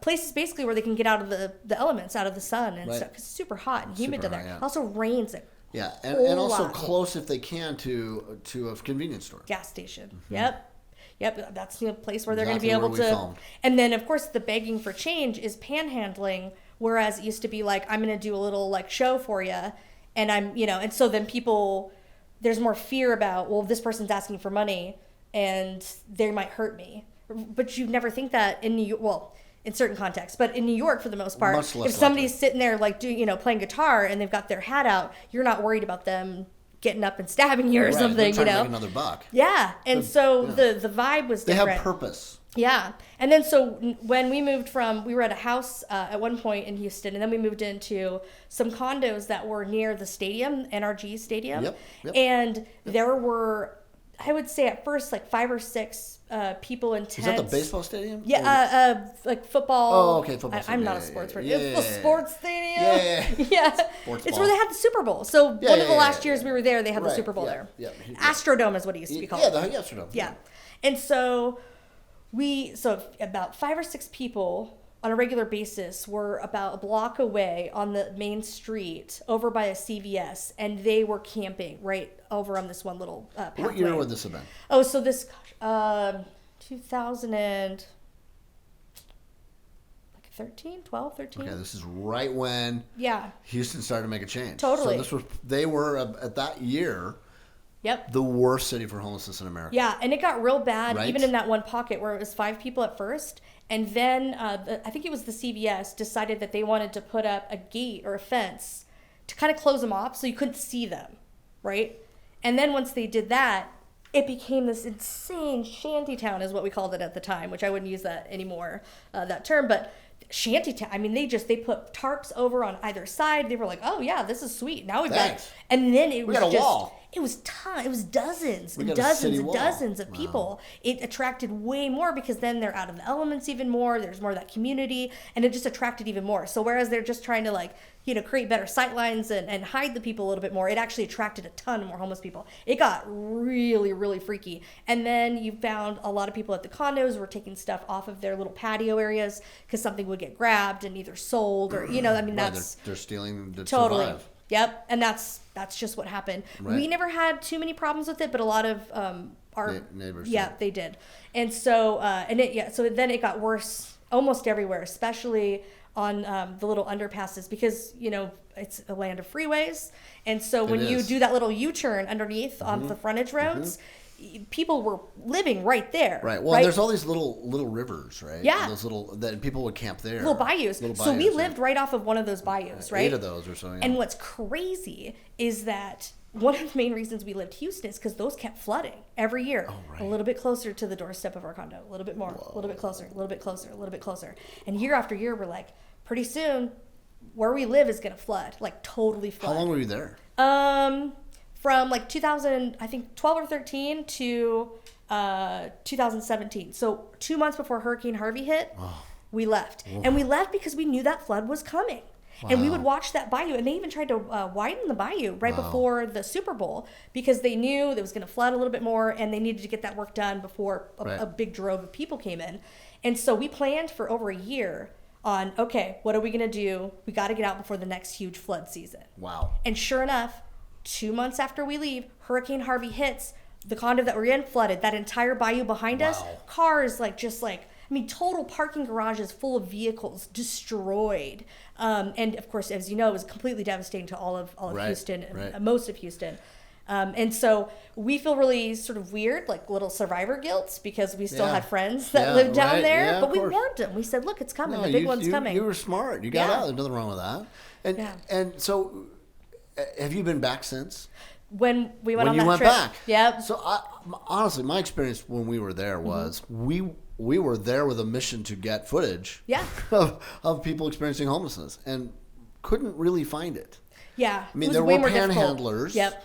for sure, but nowhere near what it is here. No, and so I went around, and they're 10 times their size. I Ubered to like the same spots I remembered always seeing them to see, okay, what does it look like now, right? And places where I had worked and stuff like that. What did you find? And I just didn't see it in the same spots. No. You know, I mean, I saw, whereas it would have been maybe a dozen people underneath the freeway, we did see one while we were there. Correct. And that was kind of shocking to me to see that just isolated one individual. Right. There were more pigeons than people. Let me put it that way. Yes. Because that's how we used to talk about it. Like, there's more people than pigeons underneath the freeway. Yeah, right. Because that's where all the pigeons always, Not used to hang out. Not now. Right. And so, and then even in that one spot where there was that shanty town, Yes. nobody was there. Right. And the shanty town we found, 30 tents, not 300. Exactly. And neat, spread out, very well taken care of, it seemed. Did you guys see one with a couch? Because when we were back, I mean, I don't know. When we went to Houston, maybe we did, and it was in the middle of the freeway. We're like, how did they get this across 6 lanes of traffic? No. This couch. That's crazy. Part of me was like, well, maybe the flood brought it in, and then nobody just ever got rid of it. So what do you I was going to ask you what people should know about being homeless that they don't, and I think you told me a lot of it. I mean, I would say, first of all, it's there's no like one story that fits the whole reason why somebody's homeless. There's a lot of different reasons why people are, and there's a lot of different reasons why they stay homeless, right? And it's so expensive to be homeless. I don't think people truly grasp how expensive it is to get yourself out of homelessness. Just even to eat, it's expensive. And if you want to go to some of the free meals that are offered, you often have to walk very far to get to those places. Exactly. And then how are you going to walk if your shoes have holes in them? Or a lot of men experiencing homelessness, their shoes don't fit them. And so it hurts to take, a walk a couple blocks versus, a mile. I mean, the way that we separate our resources sometimes is crazy. It's also extremely cold in Spokane. I don't know if you know. So the winters are horrible. I cannot imagine. It is. There are nights. It shuts down your brain. Having done this now, after telling this story, this winter there were some nights I'm just like, I don't know how you survive it. Yeah. I mean, it's unbelievably inhumane. Yeah. And and it's weird too, because you can still, so one, and I feel bad almost bringing this up, but the Major Ken from Salvation Army recently was like, well, there's no way to be dignified or have dignity when you're on the street. And it's not necessarily true, because you can find certain levels of, like, you can have a dignified way of being, and from your own perspective and from others' perspectives. That's coming from someone who hasn't been. Yeah. And I think that one of the things not that he hasn't worked with people who are, for sure, been around that, but it's different to have been homeless. Yeah. And then be something said by that person, I would guess. It's hard to it's hard to stomach hearing something like that, because then I always take it like, oh, like, did I have dignity? Like I did, and that's one of the reasons why, like, I was deserving of help. I wasn't a lost cause. You know what I mean? Well, it's why it's critical that that people experiencing homelessness or have experienced it, that have that lived experience, are part of the conversation to solve this. And if, like, say your goal is, like, I really want that person to get off the street because I don't want to see him anymore, kind of thing. And, well, do you think the best way to do that is to treat him like garbage?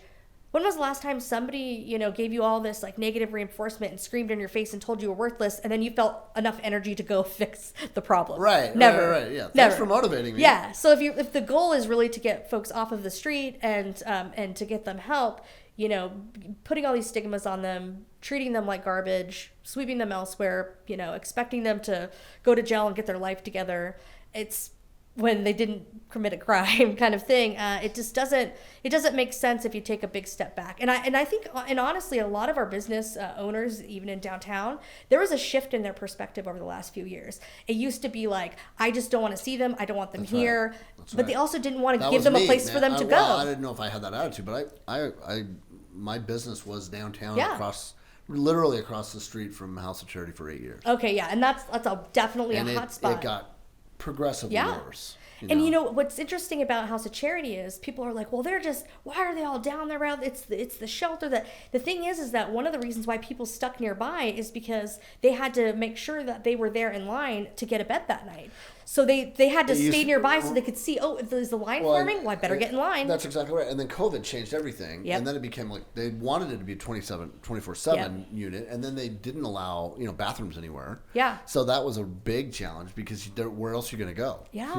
And we experienced it at our business. So like, oh, they're crapping on the street. And it's like, feces everywhere. We're going to let them we don't want them to crap on the street, but we also don't want bathrooms downtown. It's like, well, if you don't want them crapping on the street, then maybe let's get some bathrooms down. In the alley. Exactly. I mean, why not? Yeah. They would have taken care of it. I think some people got the tension. Okay, well, I can't have them off the street and also not support a place for them to go. And I can't pretend that they're not here. Exactly. And I can't complain about them pooping and then also say, well, I don't want bathrooms downtown. Right. And so I think there was a big shift. And I think Council President said it best when he was like, well, I never knew we could get here this quickly. But now we have people recognizing that if you do want them to get off the street, we do have to provide a space for them to go. And we need to get better about allocating those resources and getting them the kind of sustainable help, right? Not just warehousing them, but giving them the housing and the help to sustain their... Otherwise it's just going to cost even more money. It's going to be ridiculous. The other part of it that we have in our sort of latest episode, we may be doing more, but the 5th episode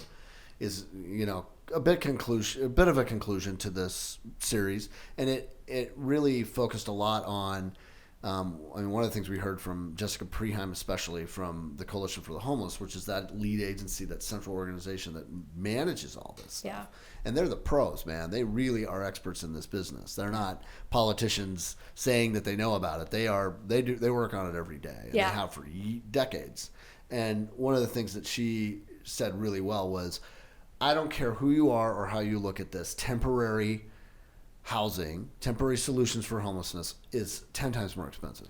Totally. It's a waste of money. Yeah. And I know that we have a shelter here yeah. that is,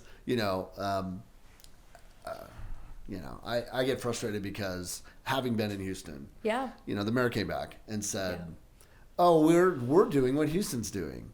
We're building a navigation center. Yeah. And I'm like, this is not a navigation center. I will, and in episode 5 you will hear from them exactly what a navigation center is. Yeah. And a navigation center, they were building a navigation center. They gave you guys a tour of it, right? Navigation center, as I understand it, and because we edited the show and I heard them say it, Jessica Preheim and Mike Nichols talked specifically about a navigation center is we have housing for you. Yeah. And it is going to take us 90 days to get you that housing. Yep. So the reality used to be, hey, we got Nicolette, we got housing for you.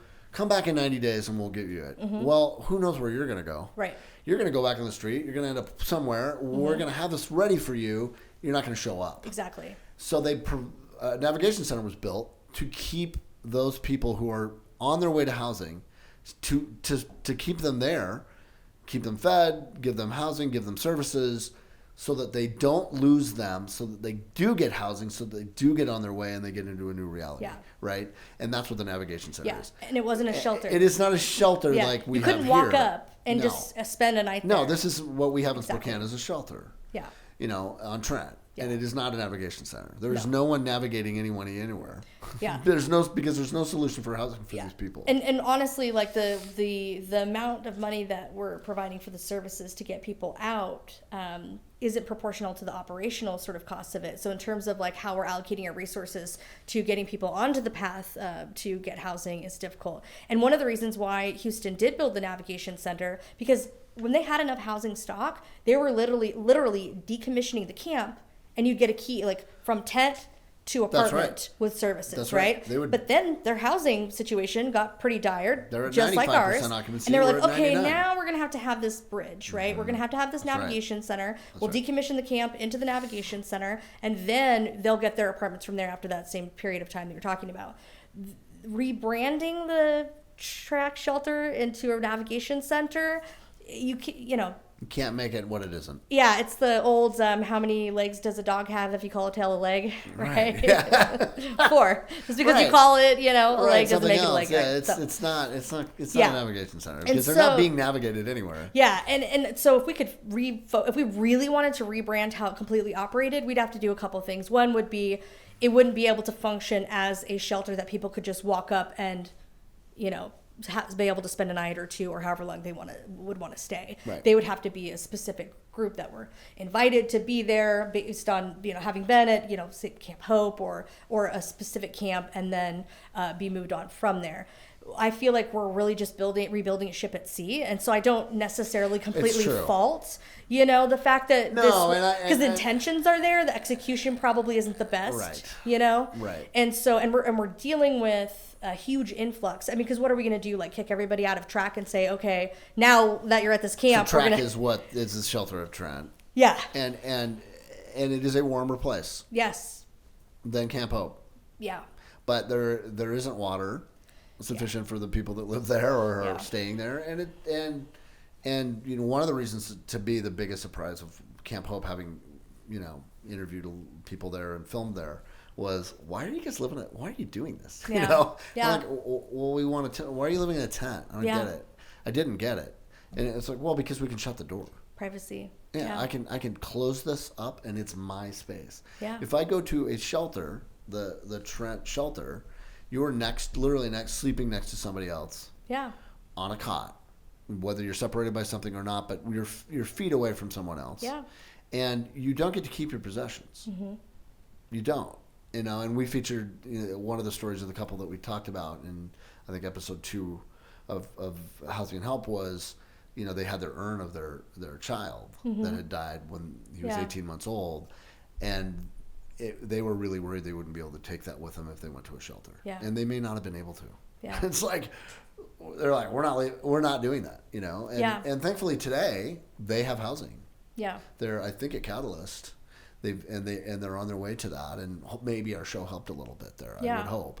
But whatever the case, from 650 down to under 100 now. Yep. Camp Hope has really changed, and I was there, I think, about 2 weeks ago, maybe 3. Julie walked through, and we were getting some footage for it to show it now because of our final episode. We did a before-after shot that's really powerful, and we're running that digital ad right now of here it was in July, and here it is today. Yeah. And it is remarkably different from a drone shot from the sky to see the difference in that. Yeah. It is night and day, and the work that a lot of people did to get those people wherever they are safer. And it is to be applauded. I mean, it's an amazing experience to see, just visually see, wow, that a lot of people got out of there, right? At the same time, Julie's like, the people that are here are really still never going to be able to have stable. You're not, as Mayor Parker said from Houston, you will never solve homelessness. Yeah. You can manage it. There will always be a population of people that are severely hampered by mental illness, right, or behavioral health issues, and there will be a certain population that's always going to have problems with substance use. Yep. And until and there are no, the way Julie put it, there are no rehab beds available for any of those people, and there is no place that we pay for right now the way we used to when Eastern State Hospital, when I was a kid. Mm-hmm. The most severe behavioral health cases should be there, and we just don't pay for it, and we don't open it up. And there's a facility in our community that could be doing that, but for whatever reasons, it isn't. And that, to me, that's a big takeaway from this, from my point of view, is that issue. We could solve that.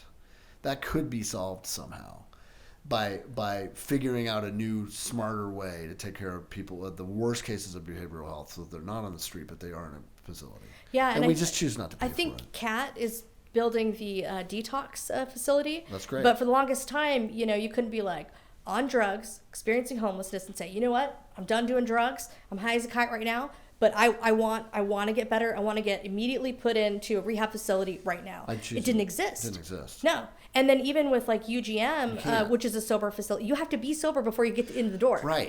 Right? So then how do you make sure that... there are barriers. And then even back in the day, I remember a story from a woman who my mom and I knew when we were homeless. And she was like, I'm done. I'm ready. I want to be clean. And we were all really proud of her. She was like clean for like 2 weeks. Yep. And then she went in to, I think it was a 𝙈𝙬𝙧, and they were like, sorry, you have to show us a 𝙈𝙬𝙯 before we can give you a bed. And so she's like, well, so I have to go get high in order to come get sober when I've already been sober for 2 weeks? And they're like, that's the rule. So what'd she do? She went and got high. Did she make her way back? barely. Like she almost OD. Like she barely made it back. And that could have been the end of her story, you know? Yeah, it's silly. It doesn't make sense. It doesn't make any sense. Doesn't make any sense. And so I don't know how do you get those solved? I don't know. Well, that you know, could be a seeing long where ride. those gaps are, right? And then at least- in terms at of least the other seeing it. group, geez, I remember hearing somebody from WSDOT say, well, what do you do with the arsonists and the sex offenders? Because there were some who were arsonists and sex offenders at the camp. Yes. But we've got nothing in the system for people who are arsonists and sex offenders. Like, where do we get them housing? Where do we put them? How do we help them, right? And then we can't just kick them out because then they're just going to be over here, just to the left, slightly to the left. You're just moving people. Exactly, You're moving and the so problem. it doesn't solve it. And so what you're left with now, after this population has gone from around 600 down, it's getting harder and harder to figure out where these people fit into our system because some of them just that's what Julie said. don't. Julie's like, there's just nowhere for these people to go. There's no place for it. There is no place for them to go. Yeah. And I mean, we have to figure that out. Yeah. We have to. I wish I had that answer though too, because it's. I don't know. I mean, I don't know. It's probably a lot of regulation that has to get figured out. Yeah. You know, and a lot of red tape that needs to get cut. Mm-hmm. And you literally have to open, Eastern State Hospital again because it's not. I mean, the amount of people that they have there is really low, and you can't get in. Yeah, they don't allow. And it used to be much. When I was a kid, there was a lot more people there. Totally. Let's just put it that way. And in Houston, that's one thing they figured out. They were like, look. You could spend like $7,000 on trying to get somebody a little bit better, get them, assessed and get their medication. And, he was talking about one individual who was schizophrenic and so was his dad. And so they got him all this help, all this stuff. And then they just sort of let him like go back out into the world. And then they saw him back again 2 weeks later. Right. And then they did the same thing again. And then they tried to help the dad this time. The dad didn't make it all the way through. And then they just ended up seeing him again. And so that's why they created those, like, they're basically kind of respite, but longer term, sort of, and then they can get entered into someplace like what Eastern used to be. But with Houston, it's a little bit more sophisticated, the way that they've melded their funding and their data, their ability to like data's see. Phenomenal. It's crazy. And that is not something we're doing. We do not have that. I mean, they have their. I think that's a place to start. Yeah, they're the jails and the health districts and all the municipalities. You have every kind of organization who are all locked into this database. Right. It's all open. Everybody can see it. Yeah, and there are people who know who is homeless and who is not. Yeah, and you could track the success of various individuals throughout it, because if you're seeing them pop up in the ER and you know that they were being helped at this facility over here, you're able to problem solve a lot easier. We can actually have control. And the other thing that they've gotten to, and this has been a process, right? This is 10 years in the making. Yeah, totally. What Mark Eichenbaum says is, you are where we were 10 years ago. Yeah. And so we're, just the fact that we're talking about this and that there is a coordinated effort that's trying, and that, people like you and Gavin and people are getting together and sort of trying to figure out a way to get the funds to go to a central place and to get everybody to agree with this. It's going to be a hard thing, and there'll be some bumps in the road, and there's just going to be. Yep. But if that can get to the place where it is, you can have a situation in Houston now where, and this isn't for every person who's homeless, but there are people who they have assigned full-time navigators, people that their job is to know the 20 people that are homeless, to meet them and to figure out where they're at and to help them get from there to permanent housing.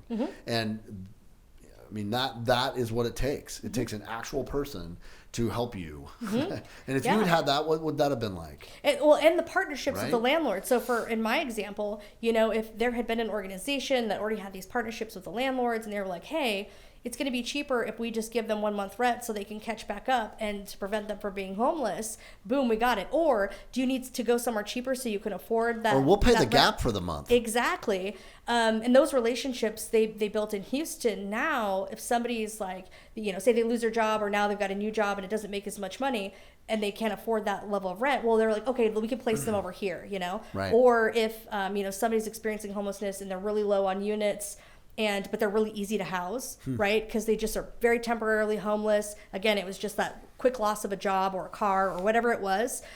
They can rehouse them extremely fast in the kind of housing that meets their need, and they don't need as much of that supportive service, when they do it. And they can do that with the landlord relationships, right? Right. And so being able to sort of match the housing options and the level of service with the person from where they're at, they've really refined how they've done that. Gavin and I are both crazy optimists. Yeah. Which we've gotten along really well in this process. But we're both like, if you can do this in Houston, I mean, dude, fourth largest city in the country, you can do it in Spokane.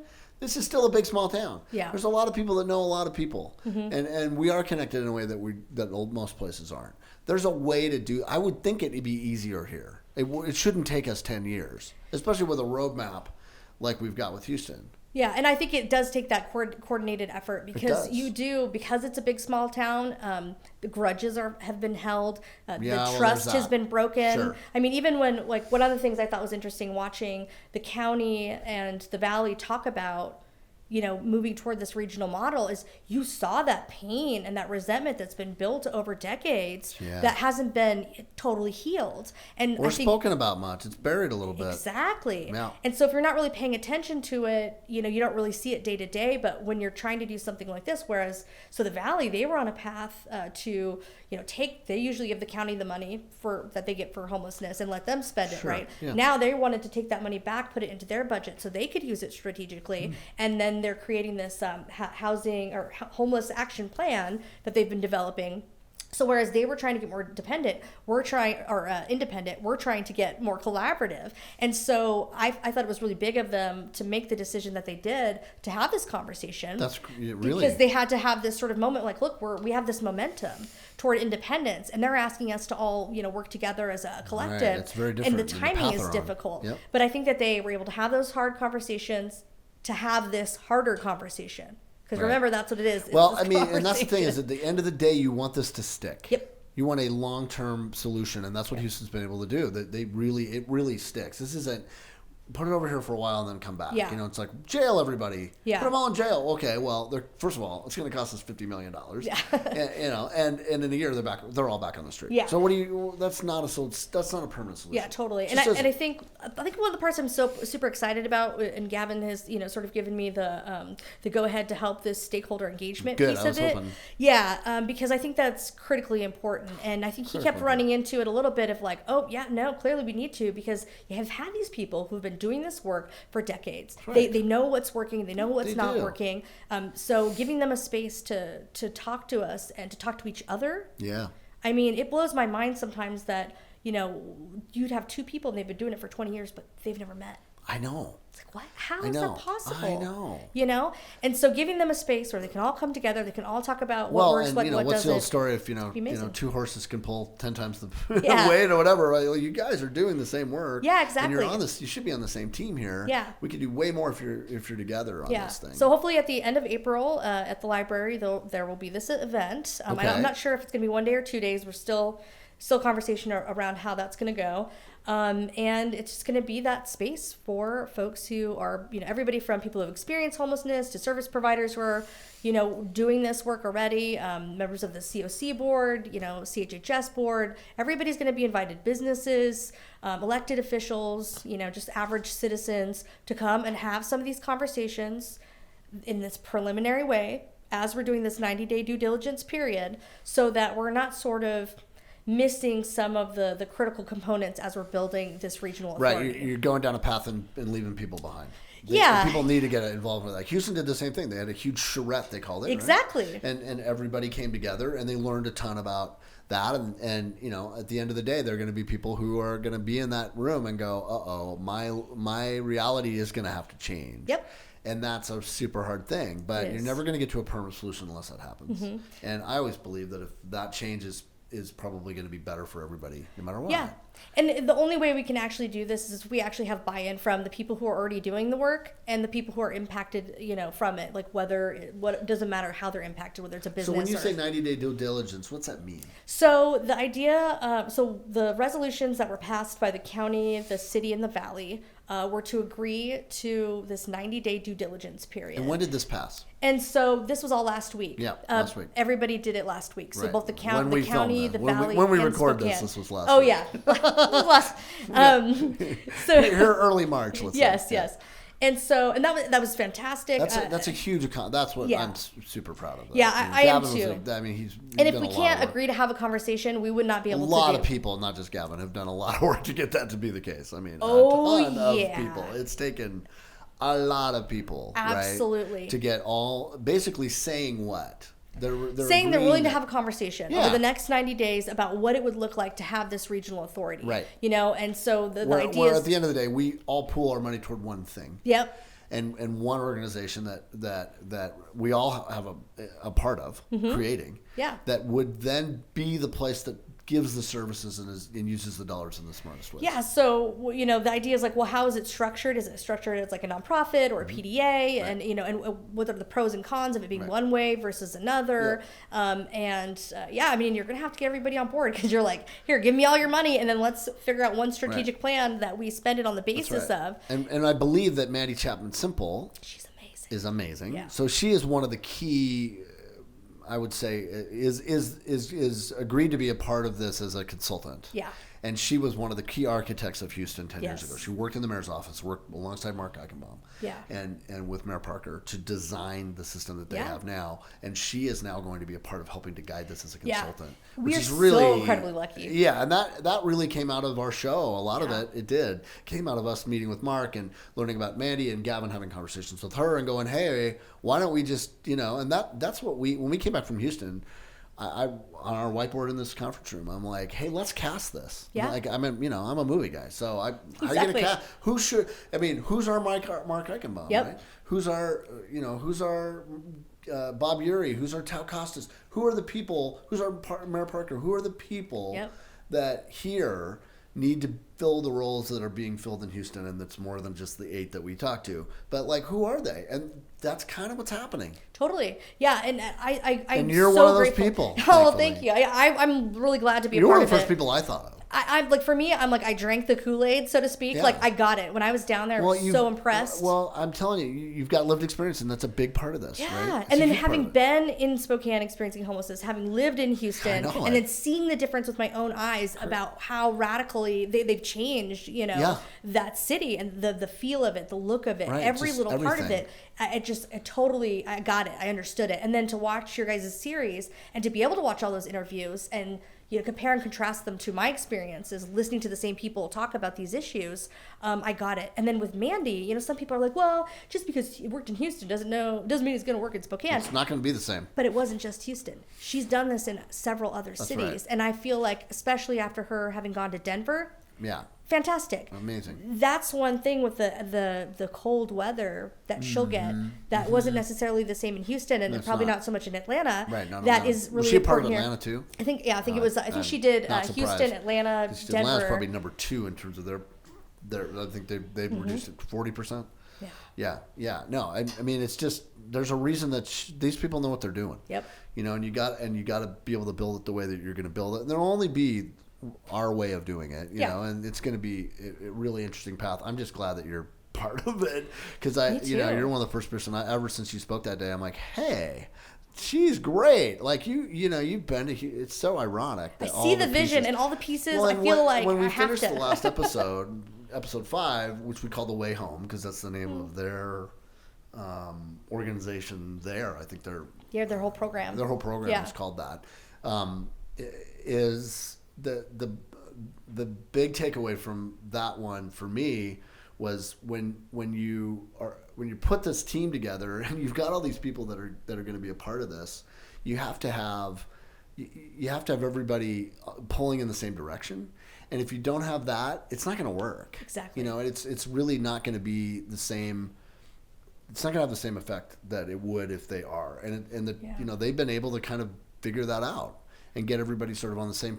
And as I watched it, as we finished the last one, I'm like, what we've got in Housing and Help is a instruction manual for cities across the country. Yeah. In my opinion, this is how you do this. That's the best purpose of what we created was, hey, it's not going to have every answer, but if you watch that thing, you really watch it, and you spend time on that website, you have the steps you need and the tools you need to do this. Yeah, and you could just tailor it to your own city because city, there's just some basic things. Yeah, our zoning laws are different. Exactly. There's no zoning laws there, and that's a whole other conversation. Spokane, you should think about some of this anyway.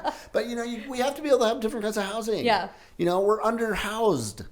We are, but like 25%? It's crazy. Yeah, it's I just recently talked to the Spokane Realtors guy. Yeah. And they're like, hey, man, there's 228,000 people who live in this town, right? For, that equals 100,000 families. Exactly. 2.28 or whatever, right? So there's 100,000 families who live here, right?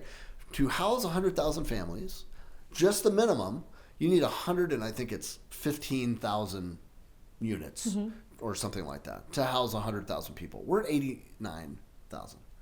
I mean, we got to get there. Yeah, we're the largest city between I think it's Seattle and Minneapolis. Absolutely, which always blows my mind. It's like, always what? And that's just the city. That's not the county.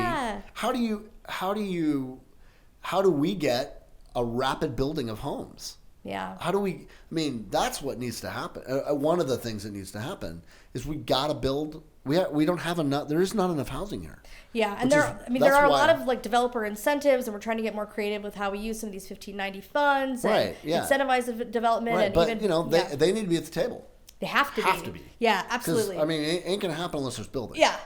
It's just duh. But it takes everybody. It really does. What are you hopeful about before we close? What am I hopeful about? I'm hopeful about conversations like this where you can kind of champion, these new old ideas and, and repurpose them here and make them work for us. I think that, it's rare that people from different political, spectrums are like, okay, we do need to spend a lot of time and energy like thinking about how to approach this issue better, and instead of arguing with each other, like really have those like hard conversations. Isn't that what America needs? Yeah, it sure Isn't it does. funny how these things make that happen? Yeah. How these crisis things actually make a Jonathan Bingle and a Nicolette Ocheltree hang out together? Yeah. I mean, it's sort of, the irony's awesome. I mean, there's reasons for everything. Totally. And I mean, it's going to take everybody to do this. Yeah. So let's do it. And then as you do it, you find out there's humanity in the people that you're probably 20% may never change, but the 80. Yeah. I mean, there's 80% you guys agree with. And you'd be surprised how many people like really open up and calm down and become more productive when you listen to them. And that's when you've got weird. a common task. Yeah. When you're like working together to figure something out. Yeah. That brings a lot, and then you get 10 years later a 𝙃𝙗𝙗 and a 𝙁𝙤𝙪𝙫. Yeah. Really like, friends. Yeah. That's not going to happen with everybody. No, that's not the goal. Who cares? Yeah. But at the end of the day, are we going to find a solution to this? At least a solution to manage it. I think we can. Yeah. I mean, I'm always reluctant to say that we can solve homelessness because it's just not the kind of problem that can be solved. You can manage it. Yeah. And I think you're right. And I think that we can solve some of the smaller problems. And so even for, like, when you're talking about solving homelessness for everybody, it's a bad way to think about it. But when you talk about solving it for a specific person, a specific way, it's much more manageable, and then this whole built for zero kind of concept where, you're not getting more people entering in than you're exiting. And, in this way of mitigating the damages that are done to the people's lives and to the businesses and to every little part of it. I mean, it's really the best case scenario. Because everybody's got a stake. Everybody's getting nailed. Yeah. And this is why I like the term, some people use houseless. And it took me a while to figure out why people said this. Julie Garcia was the first person I used to hear say it all the time. Houseless folks rather than homeless folks. Yes. And for a while I was like, well, why did she say that? And then I asked her one day and she was like, well, because Spokane is their home. And it just blew my mind because that's how I felt. Mm-hmm. I didn't have, a house, but I had a home. Spokane was my home. And I had to leave before I could come back. And so I wasn't a homeless person. I was a houseless person. Right. Because Spokane was my home. I had a home. Right. I didn't have a house. Yeah. And so I think that changing the way that we talk about things and think about things, and bringing back that humanity, sort of component to the people we agree with, disagree with, people who are different from us is going to make all of this so much easier. Well, and everybody just needs to beer together. Thanks for doing this. My this. arms are At least too short. Start here. Cheers. There you go. Thanks for being on there. Yes, thank Appreciate you. it. MIP Podcast was filmed at the studio of Corner Booth Media. Please sure to like, subscribe, and follow us on social media. You can also listen to us on Spotify, Apple Music, and anywhere podcasts can be found. We'd love it if you'd rate, review, and subscribe to help our podcast grow. Be good to yourself and stay interesting.